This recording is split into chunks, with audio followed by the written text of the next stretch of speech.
Allahu Akbar, Allahu Akbar, Allahu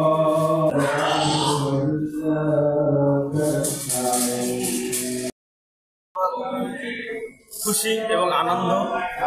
আর আমরা চাচ্ছি, আল্লাহ রাসূল যেহেতু বলছেন হেলাল কমিটি হবে একটা, চাঁদ কমিটি হবে একটা, আমরা সব মুসলমানকে একত্রিত করে আমরা একসঙ্গে যেন ঈদুল ফিতর, ঈদুল আজহা অনুষ্ঠিত করতে পারি, একসঙ্গে সিয়াম রাখতে পারি, সব মুসলিম যেন আমরা একসাথে ঈদ উদযাপন করতে পারি, এই আমাদের আশা আকাঙ্ক্ষা। এই বলে আমি চাঁদ কমিটিকে বা হেলাল কমিটিকে বলতেছি, আমরা এটা নিয়ে বাড়াবাড়ি না করে আমরা চাঁদ দেখেই, আমার রাসূল বলছে তোমরা চাঁদ দিকে রোজা ধরো, চাঁদ দিকে রোজা ছাড়ো। তোমরা বলতে কারা? তোমরা বলতে সারা বিশ্বের মুসলিমরা।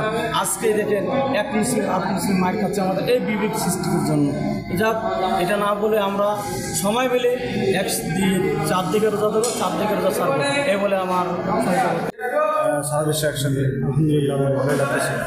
এটা হচ্ছে মূলত আমরা ওই হাদিসের প্রতিফলন করলাম যে সুমুলি রুইয়া দেখি বা আফতরুল্লি রুইয়া দেখি, আমরা একসাথে রোজা রাখো এবং একসাথে রোজা ভাঙবো, চাঁদ দেখে রোজা রাখো এবং চাঁদ দেখে রোজা ভাঙবো। শুধুমাত্র আমরা পরিধিটা বাড়াইছি, যে মনে করেন চাঁদ, এখানে আল্লাহ সাল্লাল্লাহু আলাইহি ওয়াসাল্লাম বলেছেন যে চাঁদ দেখে রোজা রাখো, চাঁদ দেখে রোজা ভঙ্গ করো। এখানে তোমরা বলা হয়েছে, মানে উম্মতকে বোঝানো হয়েছে। শুধুমাত্র এখানে বলা হয়নি ইন্ডিকেট করে যে তোমরা বাংলাদেশের লোকেরা চাঁদ দেখো, ইন্ডিয়ার লোকেরা চাঁদ দেখো, সৌদি আরবের লোকেরা চাঁদ দেখো, আমেরিকার লোকেরা চাঁদ দেখো, এরকম কোনো কথা বলা হয়। যার কারণে আমরা শুধুমাত্র সময়ের ব্যবধানে, মানে একটা আলোচনা করতে গেলে দীর্ঘ সময় লাগবে, কারণ এটা আপনার যে আমাদের সৌরশক্তির যে বিষয়টা আছে এটা চলে আসে, বিজ্ঞানের বিষয়টা। এই জন্য আমরা মূলত ফুল উম্মা, আমরা এক উম্মা, এক কনসেপ্টে সবাইকে এক প্ল্যাটফর্মে নিয়ে আসার চেষ্টা করছি। যেখানে মুসলিমরা অবস্থান করছে তাদেরকে উদ্দেশ্য করে বলেছে। অতএব এই হাদিসের অর্থ বা ব্যাখ্যা আমরা যেটা বুঝেছি যে বিশ্বের যদি কোথাও চাঁদ দেখা যায় আর একদল মুসলিম সাক্ষ্য দেয়, যাদের সাক্ষী ইসলামে গ্রহণযোগ্য, তারা যদি সাক্ষ্য দেয় যে চাঁদ দেখা গেছে এবং এই মর্মে তারা রোজাও রাখে, তো এই সংবাদ যতদূর পৌঁছাবে তাদের উপরেও রোজা রাখা ওয়াজিব বলে আমরা মনে করি।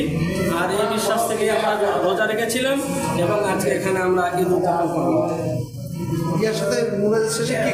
মোনাজাত শেষে আমরা বিশেষ করে ফিলিস্তিন, সেখানে যে ইসরায়েল আছে, সেখানে তারা বর্বরকৃত গণহত্যা চালাচ্ছে।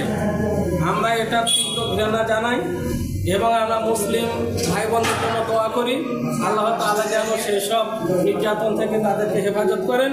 এবং আমরা আরও দোয়া করি আমরা যেন ভবিষ্যতে আমাদের শক্তি সামর্থ্য নিয়ে যেন তাদের পাশে যেন দাঁড়াতে পারি।